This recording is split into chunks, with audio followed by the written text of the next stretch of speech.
السلام علیکم ورحمۃ اللہ وبرکاتہ۔ وعلیکم السلام ورحمۃ اللہ وبرکاتہ۔ کیا بھائی آپ کو دنیائی تعلیم کے ساتھ ساتھ دینی تعلیم کا کچھ معلوم ہے؟ ہمارے نبی صلی اللہ علیہ وسلم کا طریقہ کیا ہے؟ ہاں مجھے معلوم ہے، بڑے آپ مجھے سکھانے آئے۔ ہاں پھر کھانے کے آداب بتاؤ۔ ٹیبل لگانا، کرسی لگانا، چمچے کھانا، شور مچانا۔ بس آپ کو تو کچھ بھی نہیں معلوم۔ آپ تو مسلم گھرانے میں پیدا ہوئے، ہمارے نبی صلی اللہ علیہ وسلم کا طریقہ یہ نہیں ہے تو آپ بتا دو۔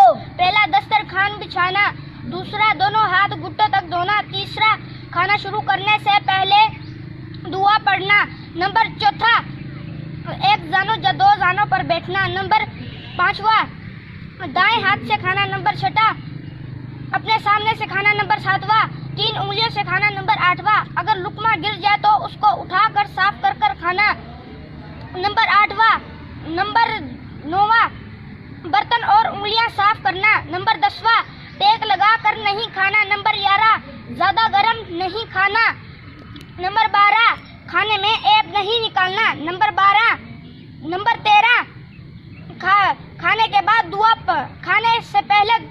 بعد دعا پڑھنا، نمبر 14 ہاتھ دھونا اور کلی کرنا۔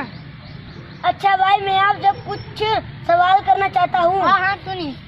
اسلام ہمیں کیا سکھاتا ہے؟ اسلام ہمیں سکھاتا ہے ایک اللہ تعالیٰ کی عبادت کرو اور حضرت محمد صلی اللہ علیہ وسلم اللہ تعالیٰ کے رسول ہیں۔ خلفائے راشدین کن کو کہا جاتا ہے؟ حضرت ابو بکر صدیق، حضرت عمر غنی، حضرت عمر فاروق، حضرت عثمان غنی، حضرت علی المرتضیٰ رضی اللہ عنہ۔ سب سے پہلے صحابی کون سے ہیں جس نے اذان دی؟ حضرت بلال رضی اللہ عنہ۔ ارے بھائی، آپ نے تو میری آنکھیں کھول دی۔ یہ باتیں آپ نے کتنی دیر میں سیکھی؟ بھائی یہ ساری باتیں میں نے 1 گھنٹے میں سیکھی۔ 1 گھنٹے میں سیکھی۔ آگے بھی ہے؟ آج میرے مکتب کا ٹائم ہو گیا ہے۔ اچھا ٹھیک ہے بھائی، میں اپنے ابو جان کو بول کر تمہارے مکتب میں داخلہ لوں گا۔